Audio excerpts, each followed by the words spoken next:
Insyaallah segera berapa insyaallah. Aku benar.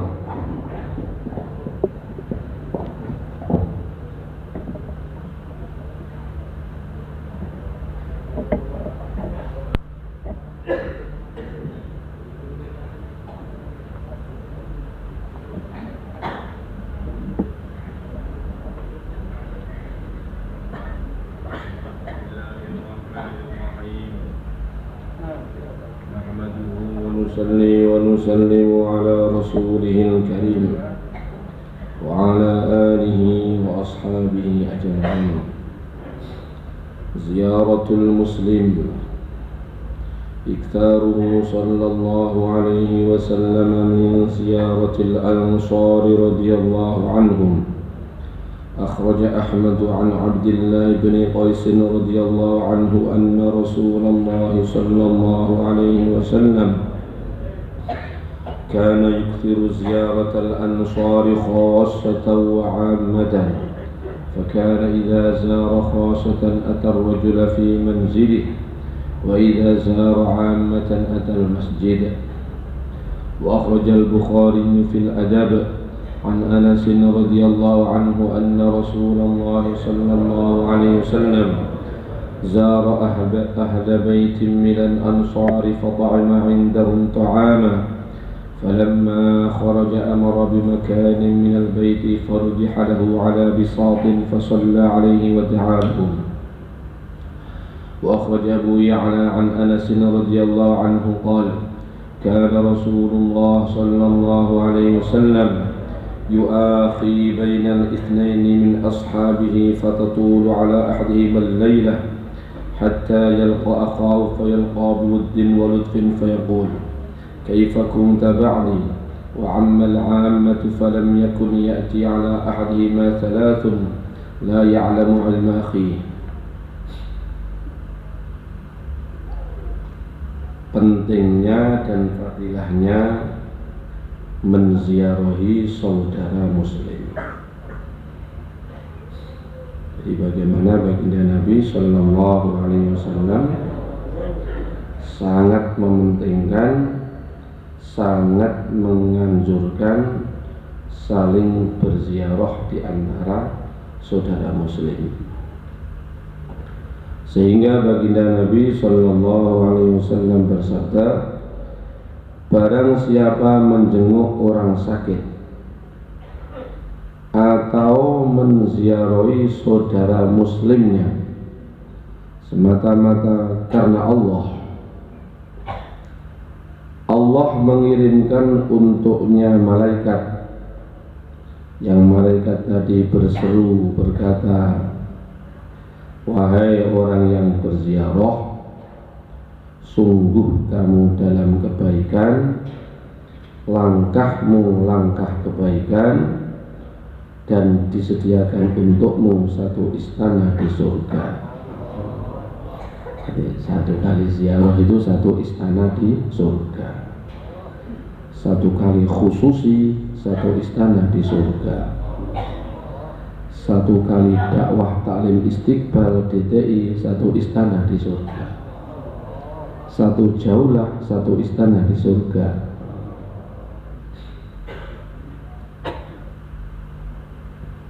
Kalau diterima oleh Allah, semoga semuanya diterima oleh Allah.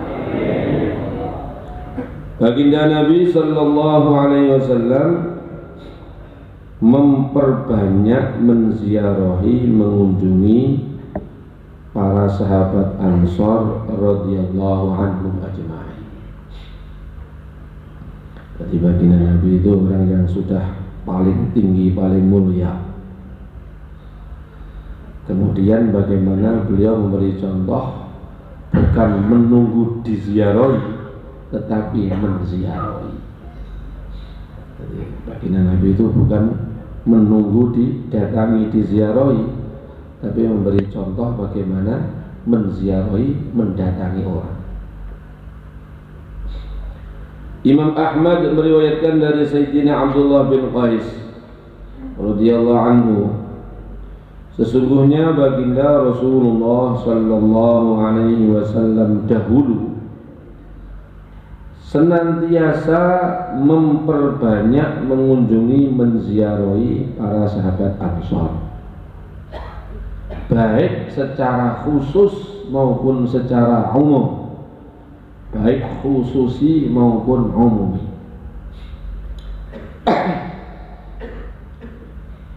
Maka apabila beliau menziarahi secara khusus, maka beliau akan mendatangi orang tersebut di rumahnya. Dan apabila beliau menziarahi secara umum, beliau akan mendatanginya di masjidnya. Jadi baginda Nabi dulu itu memberi contoh sering menziarahi orang-orang Ansor. Kalau khusus didatangi di rumahnya, kalau umum didatangi di masjidnya. Dua-duanya dilakukan. Kadang didatangi di rumah, kadang didatangi di masjid. Imam Bukhari meriwayatkan di dalam kitab Al-Adab dari Sayyidina Anas radhiyallahu anhu. Beliau mengatakan bahwa baginda Rasulullah sallallahu alaihi wasallam telah menziarahi satu keluarga dari para sahabat Ansor. Maka sesampai di sana mereka menghidangkan jamuan makanan untuk Nabi sallallahu alaihi wasallam, dan Nabi memakan jamuan itu di rumah mereka. Di baginda Nabi ziarah sama tuan rumahnya, dikasih hidangan makanan oleh Nabi, dimakan di sana. Setelah selesai semuanya, maka sebelum beliau keluar meninggalkan rumah itu, beliau memerintahkan supaya disediakan satu tempat. Maka kemudian disediakan satu tempat, lalu dibentangkan tikar, dibersihkan, dipercik-percikan air di tikar itu untuk membersihkan. Setelah itu beliau sholat di tempat itu dan berdoa kepada keluarga tersebut. Jadi amalan ziarah itu yang di sini dicontohkan, ikram, habis itu sholat mendoakan keluarga yang ikram tadi. Bagaimana kalau kita khususnya seperti itu, bagaimana? Yoeneng hikmate, yoeneng sholat lan dungone.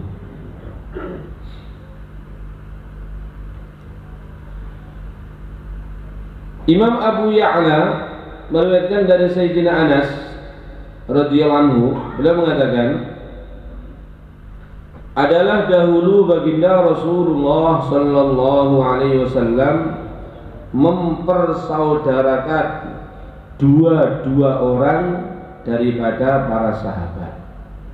Jadi ini adalah awal-awal Nabi tiba di Madinah, maka oleh Nabi para sahabat itu dipersaudarakan dua orang, A dengan B, C dengan D, E dengan F, dan seterusnya. Maka dua orang yang sudah dipersaudarakan itu langsung terikat, saling mencintai, kemudian saling merindukan. Pokoknya betul-betul seperti menjadi saudara kami yang sungguh saling mencintai.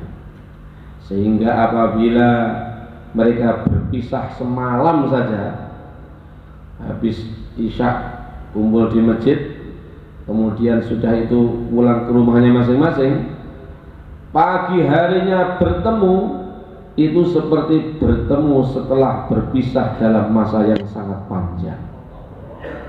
Penuh kecintaan, penuh kerinduan, seraya bertanya, bagaimana kamu setelah berpisah dengan saya? Padahal cuma satu malam.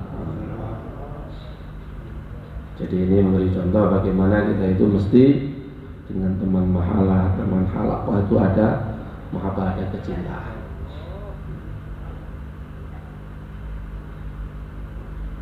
Jangan sampai teman mahalahnya sakit mati tidak tahu beritanya. Adapun secara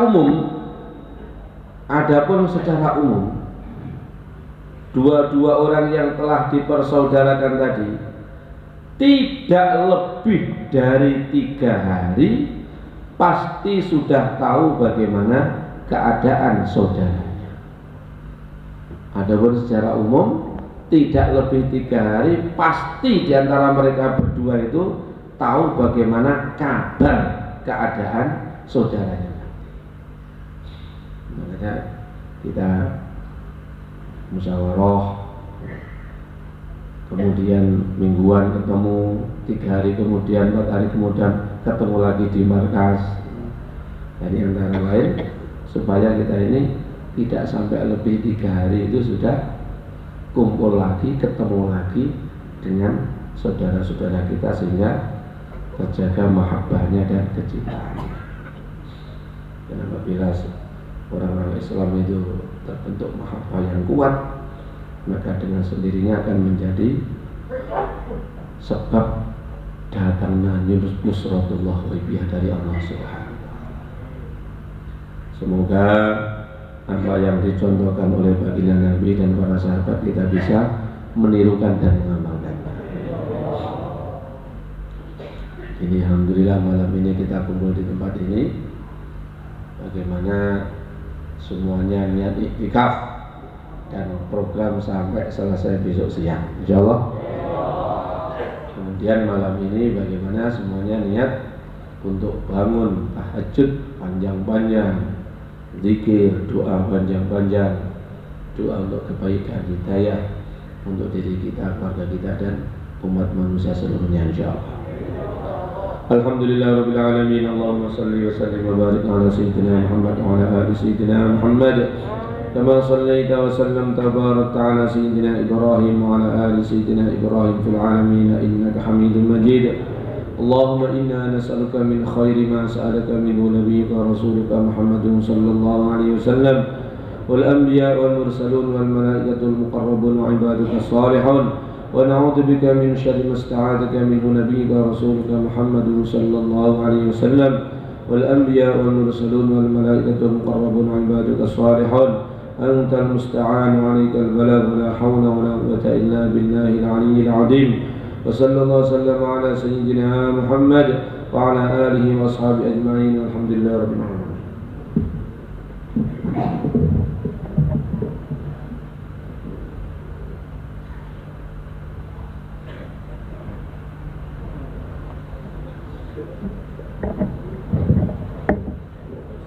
Insyaallah program kita selanjutnya adalah makan malam, insyaallah, untuk para tamu-tamu yang membawa alim ulama, yang membawa para tokoh-tokoh masyarakat boleh makan malamnya di dalamnya Pak Yai sebelah utara. Untuk yang membawa tamu-tamu para alim ulama, tokoh-tokoh masyarakat boleh makan malamnya di dalamnya Pak Yai di sebelah utara. Dan untuk para tamu-tamu kita persilakan untuk duduk di sebelah selatan bangunan, insyaallah. Kita duduk rapat, kita buat halaqah 4-4. Dan untuk para santri, petugas-petugas di lapangan boleh membantu daripada petugas khidmat. Para santri, kemudian tim ikhtilat, tim kebersihan dan lain sebagainya boleh membantu daripada tim khidmat. Kemudian untuk semua tuan rumah ini diharapkan membantu daripada perkhidmatan. Kita khidmat dulu saudara-saudara kita yang dari jauh. Kita tunjukkan ikram kita sebagaimana para sahabat. Kita belajar mendahulukan saudara-saudara kita yang dari jauh. Kita juga semuanya merasa ingin makan, segera lapar, tetapi kita tunda sebentar demi saudara-saudara kita. Moga insyaallah dari tim khidmat, kemudian dari tim ikhtilat, dari tim kebersihan.